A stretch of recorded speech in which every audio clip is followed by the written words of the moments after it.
We are up to page 94. Okay, so we're in the middle of the third principle. Okay, the third principle is that Hashem doesn't have any physical body whatsoever, or even any material qualities. And what we're sort of struggling with is when we are, building a relationship, because ultimately that's what being Jewish is all about. We're building a relationship with our Creator. But on the other hand, our creator doesn't have any physical qualities. It would be it would be nice and easy if the creator was, as it were, something which is more relatable. By the way, you see why over the years, all sorts of different cultures have tried to make their God, quote unquote, more relatable. Because obviously, if you have something which is a human form, you think of the Greek gods and the myths, yeah? If your God is like a big, strong person, or a very wise person or something like that, then you can relate to that, right? It's much easier for us as a human being. So what we're grappling with is that on the one hand, we are trying to understand, we are building a relationship, we're hearing Hashem talking to us. There's an entire Torah book of instructions that he wrote for us. But on the other hand, this is something that is, as we said, outside of our reality. And the analogy that we used last week was that of a computer programmer. So the computer programmer is not stronger than the characters that he or she created on the screen. It's not that they are cleverer than the characters that they created on the screen. It's just that they're in a different realm. The programmer is the programmer. So therefore, you can't even use the same terms of description for them as you can for the things that they created, who are the pieces in the game, if you see what I mean, the characters in the game. So therefore, that is the challenge that we have. And we open this by saying that there's a concept which is Dibra Torah Kaloshon B'nei Adam. The Torah uses terminology that is familiar to us. For lack of a better language to use, the Torah has to describe Hashem using language which we would normally use to describe people, even though Hashem is not a person, and therefore those terms don't really apply to him. Okay, so we're going to discuss this a little bit more. This is 94 at the bottom. It says outside our bubble. HaKadosh Baruch Hu, Hashem, and to a large degree, all spiritual beings exist on a different plane, one that's completely removed from our world. We live in a bubble, a created reality that carries certain rules and properties. Those who exist outside this bubble don't have these properties and don't play by the rules of our physical universe. Okay, which means all of the things that we know, obviously anything material, but even when we think about something like emotions, emotions are human qualities as well. Essentially, then, he continues, for us to achieve any understanding at all of HaKadosh Baruch Hu, of Hashem, should be utterly and completely impossible. How can we comprehend a world for which we have no parallel, which we have no understanding of at all? And yet Hashem wants us to understand. He wants us to acquire at least a basic knowledge of what he is all about. He wants us to emulate his ways, right? Very interesting thing. We're told to emulate the ways of our creator, even though our creator is not, as we said, a human being. And normally, you would think of a role model of someone who's kind of like similar to you, right? On the same wavelength, hopefully they're a bit, whether it's cleverer or they're more experienced or that sort of thing. And yet, we're told we've got to emulate the ways of Hashem. So we obviously need to understand something of the ways of Hashem. He continues, he wants us to appreciate the importance of his mitzvahs. He wants us to be acutely aware of the special bond he has with us. He wants us to understand the concept of Olam Haba, of the world to come, of Gan Eden, where the soul goes to after this life, and Gehenna, and where the place for the soul to be repaired is. So how can he help us out?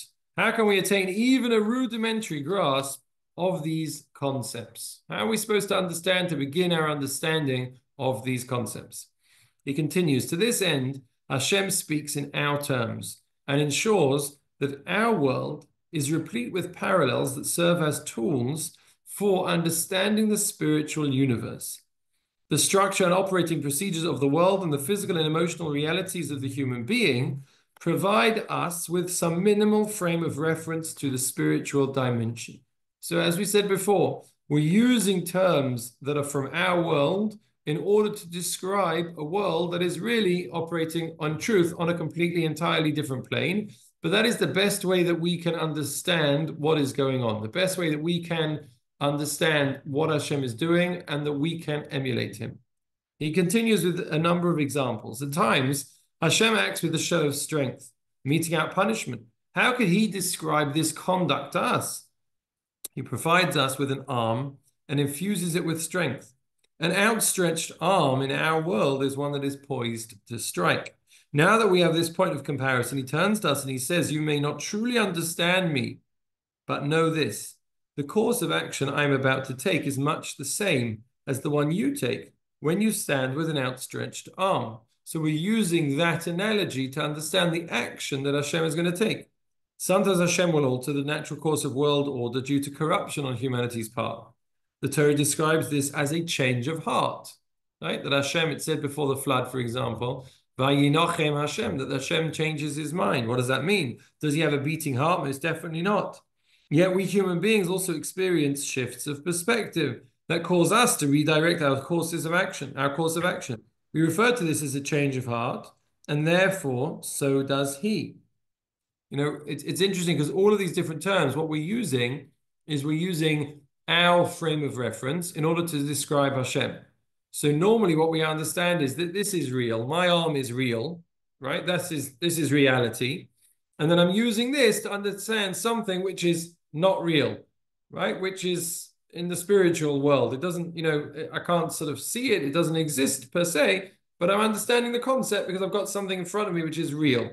That's the real thing. Rabbi Tatz actually says it's the opposite way around.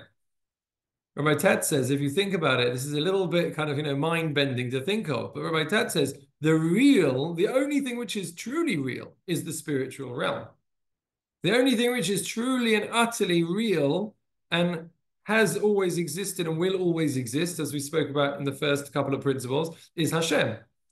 And therefore, in fact, the things that we have down here, the outstretched arm and everything else that we have down here, are really just an analogy to understanding what is truly real. Because everything that we have here is only temporary, is not entirely real and fixed in creation.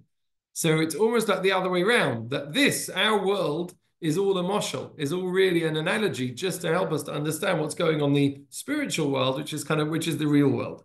But it's quite deep. That's what Rabbi Tatz, you know, his sort of spin on this. Let's continue with this.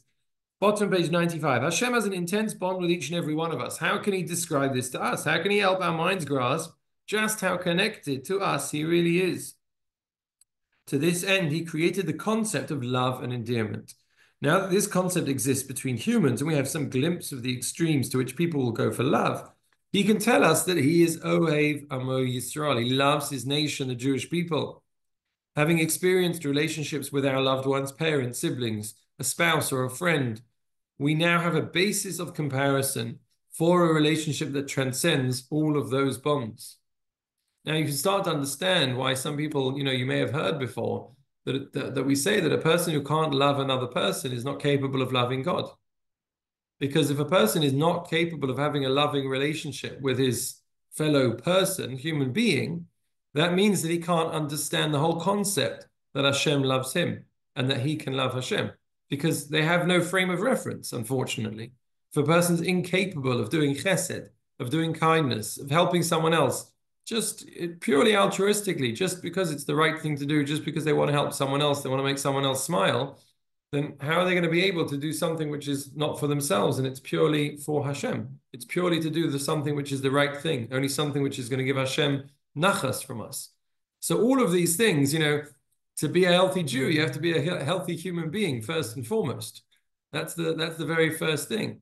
You know, that's maybe why Chazal say derech eretz kodma la Torah. Derech eretz is usually translated in that respect as manners, but it's really everything that we do in this world.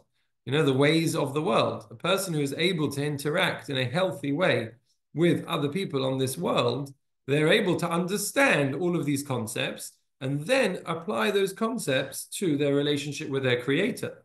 If unfortunately a person's not able to do that on this world, they're not able to have, you know, as we said, like a relationship with other people on this world, then they're going to find it almost impossible to have a relationship with their creator. Let's continue. What we refer to as the Kisei HaKavod, we say that Hashem has a throne of glory up there. What does that mean? It's not actually a chair or a throne, nor are angels the winged cherubic beings we commonly see depicted. We can thank, what's his name, the Sistine Chapel, Michelangelo, right, for the the cherubs and the angels with wings that most of us to this day, when you think of an angel, right, that kind of image comes to mind, right?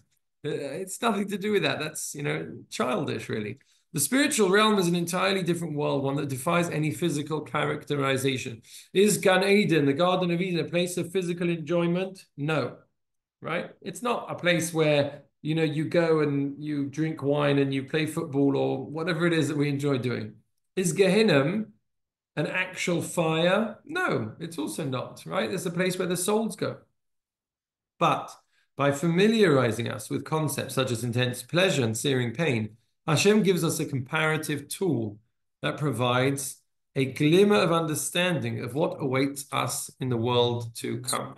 So we can use these concepts to understand. Returning to our question, we can now understand that although Hashem definitely does not have a body, when the Torah describes his hand, foot, or nose, it's giving us a frame of reference. We have hands. What he is doing is what we would use our hands to do. We walk and talk, shift gears and change focus. He does none of those things. He is not physical. But all those activities can be viewed as metaphors that provide a very minimal glimpse into what he does.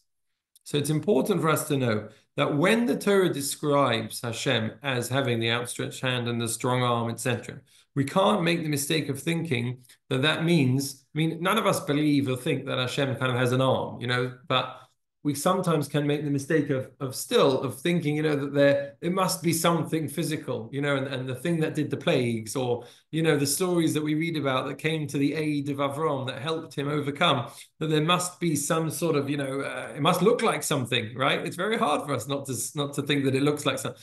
But the idea is that we have to understand those are just purely to help us to understand.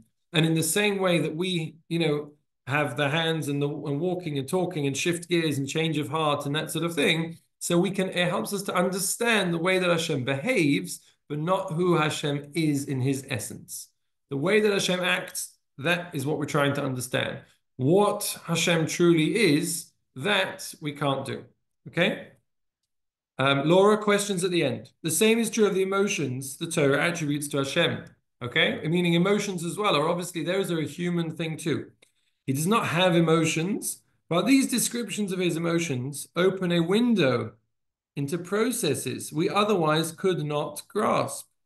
As an example, Rabbi Avram ben Harambam, okay, that's the son of the Rambam, the great Rambam Maimonides.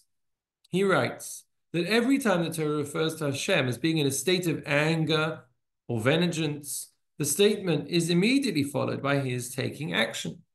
He explains, in line with the above, that Hashem doesn't become angry, nor does he feel any urge to take revenge. Even in our world, however, if someone denigrates another person, and certainly a person who's of higher rank, his action will necessarily draw a reaction. It is inappropriate to casually let such an affront pass, as doing so would indicate a lack of recognition of the severity of the offense. For example, if someone were to witness his father being slapped across the face, and respond with a flippant comment to the effect of, oh, well, live and let live, he would be displaying a lack of basic respect for his father. If a country were to absorb a massive missile attack that kills hundreds of people and its government would respond with, we're pro-peace, that would rightly be construed as a serious lack of concern for the citizenry. Hashem is not insulted by our behavior, even when we flagrantly defy his commands. His reaction to our behavior is not dictated by emotion. He never becomes angry. When the Torah describes him as angry, it is alerting us that our notion of warranted anger and our recognition of the necessity of appropriate action will help us to understand Hashem's response to the action that was just performed. Hashem's anger is not a reality. It's merely a vehicle for simplifying concepts to our terms, right? Meaning Hashem is not really and truly angry, but rather what it means is that even if you took all emotions out of the picture, there would be certain things that demand a response. There are certain things that it would be improper. It would be, it would be illogical if there was no response to it. And that's the same way that Hashem acts towards us, that Hashem isn't angry ever towards us because he doesn't experience anger, but rather there are those things that in this world would elicit a response, and we can understand that from our reality. And therefore, similarly, from Hashem, there are things that elicit a response as well. So, one of the things that obviously kind of the flip side of that is when we talk about Ohev Amo Yisrael, that Hashem's love for the Jewish people, Hashem's love for us, for the Jewish people. Now, essentially what we're saying is it's not the same love that we have in a relationship, that Hashem has those emotions, but what it means is that there's an inherent bond. There's something just like that. Anger is something which, it's not that God got angry, lost his temper, but there's something which it's of necessity, there is a response to that. So there is a bond which, even if we imagine there was no emotions to it, and you just imagine, the parent-child bond, just if we could isolate that, it's impossible for us. We're human beings, thank God, right? We have emotions. If you can imagine to sort of isolate the parent-child bond from all emotions, that there is a bond there. I don't know how we would describe it and put it into terms, but there's an inherent connection that exists, right? I think it's a type of thing as well, I don't know about all of you, but please God, things will continue, to sort of, move forward in the right direction. Some of those hostages will, please God, start to come home on Sunday. Now, apart from everything else, good deal, bad deal, right, wrong, political, not political, I don't know. But I'll feel like a piece of me, we'll all feel like a piece of us is back. Not because we've ever met them in our lives, but because there's some sort of inherent connection that we have. There's some sort of inherent connection that we have, to any human being, but certainly to a Jewish person. And it's just time for them to come home. And that's it. And there's that love and there's that connection. And if we can imagine to ourselves, that's the way we feel, then it's hard to fathom the feeling that the families themselves must be having, the excruciating pain and hopefully the joy that at least a number of them will be able to experience. And we can't imagine how great, both of those, the lows and the highs are for those people. So when we try to think about Hashem's bond with Am Yisrael, with the Jewish people, then it's like imagining that parent-child bond, that parent-child relationship, and not because of mood swings and today I feel good about it and today, but just forgetting all of that emotional part and just that inherent bond, just that pure bond between parent and child. So that is what exists between us and Hashem as well. So maybe in the week ahead, we could try, I would say, to think about, working on our relationships with other people. Because when we work on our relationships with other people, then that enables us to visualize these type of things. And the more that we feel that connection, the more that we feel, the bond that exists, friends, families, spouse, whatever, all of those different relationships in our lives, then we can begin to try and say, aha, right, now let's take that a bit further. Now let's take that outside of, as we said, outside of our reality to the creator, the programmer of the entire world, and we can start to understand that moshel, that analogy, this frame of reference, which we're giving to understand our relationship with Hashem as well. We're going to end there on page 97.